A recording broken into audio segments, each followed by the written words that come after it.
到处都是监控。每天装甲车啊，一些坦克啊，在市区里面走来走去，也没有具体的法律规定，没有它的一些尺寸。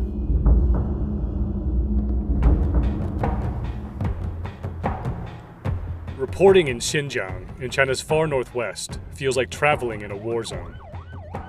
So we're here in Urumqi, which is the capital of Xinjiang, in a market downtown.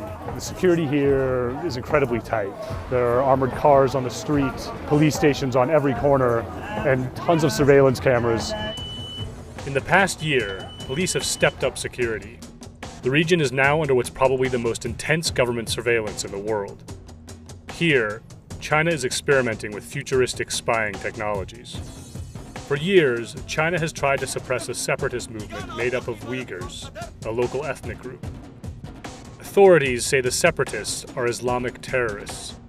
We came to see what life looks like in a place where your every move can be monitored.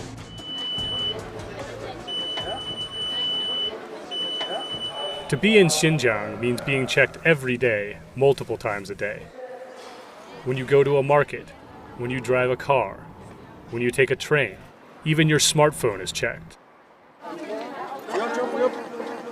As reporters, we were stopped dozens of times by police in just a few days.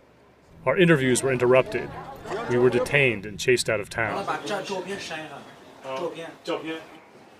Daily life can be exhausting even for people who approve of the security, like this wine shop owner we met. 非常麻烦，就会给人造成一种困扰。人一旦有了困扰，他就不愿意去干这个事。对，就像我喜欢逛街，但是我一去逛街就要查个身份证的话，造成了困扰，我就不愿意上街了。The surveillance apparatus falls hardest on Uyghurs. Parhat Imin sells pomegranate juice in the streets of Urumqi. He used to sell Islamic items, but after ethnic riots in 2009, the police forced him to close his shop. 执法就打的把我，而且土行打的，把牙打掉了，土打掉了。Imin has had run-ins with authorities since. He was once sent to jail for buying hashish. Now, he says every time he goes through a checkpoint, his ID sets off an alarm. 撞进去了，黑名单，说这个的话，别地方去把我抓走，还走了。Imin says authorities are targeting him because he's Uyghur. The government didn't respond to requests for comment. 好几次我给弹幕说呢，哎，枪毙掉，我就不上火了。 Chinese rulers have been trying to control Xinjiang for roughly 2,000 years. The region is well positioned for controlling trade routes between Europe and Asia. It's also rich in oil, coal, and natural gas. In 1949, Mao Zedong sent his army into Xinjiang and incorporated it into the People's Republic of China. Many Uyghurs saw this as an act of colonization. Over time, riots erupted.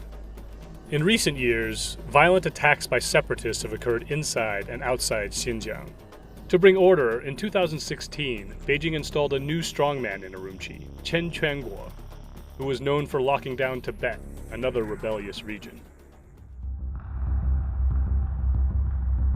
In Xinjiang, Chen has taken his methods of mass control to a new level, turning the region into a laboratory for new surveillance technology. ID cards loaded with personal details are used to track people's movements. Residents have different levels of freedom based on factors like ethnicity and religious practices. Goods that are deemed dangerous are tightly controlled. If you want to buy a knife in this cutlery shop, for example, the purchase is tied to your ID, as this salesman demonstrates. 这个就二维码，这个就二维码编号，然后直接雕刻，能激光刻上就可以了。就是一个身份证画面上面，然后一读卡，这个叫身份证照片、身份证号码，然后民族、家庭住址都有了，然后生成一个二维码。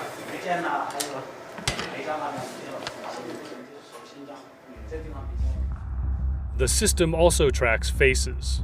An immense network of security cameras, some equipped with facial recognition, is constantly monitoring the streets. Facial recognition systems are also used to match people with their ID cards, everywhere from shopping malls to gas stations. Authorities use artificial intelligence that can alert them if someone in a video is walking too fast or parked in the wrong spot. The government has also massively increased human surveillance. It has recruited 6 times more policemen this year than it did in 2015. Cities are now dotted with brand new police booths, one every couple hundred yards in some Uyghur neighborhoods.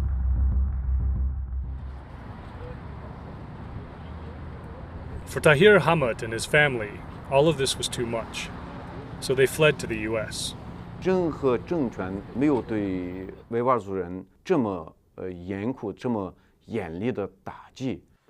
Hamid is a poet and a filmmaker. He arrived in August and has applied for political asylum. 要提交给移民局，就是。To get out, Hamid bribed a doctor to make up a story. His daughter had to be treated for epilepsy in the US. 我一直担心，可能有新疆的警察会拦截我。Hamid says the situation in Xinjiang took a turn for the worse in the spring this year.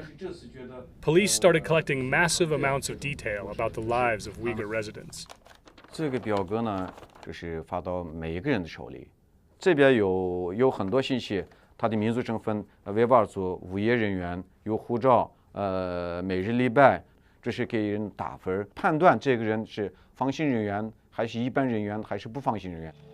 Hamid and other Uyghurs in exile say people categorized as unsafe were sent to study centers for political education. We found one of the so-called schools buried down a rural road on the outskirts of Kashgar. It was newly built and looked more like a prison, with watchtowers and walls topped with razor wire. 这是说白了，就是集中营。这个时候就通过监控来指定抓什么样的人。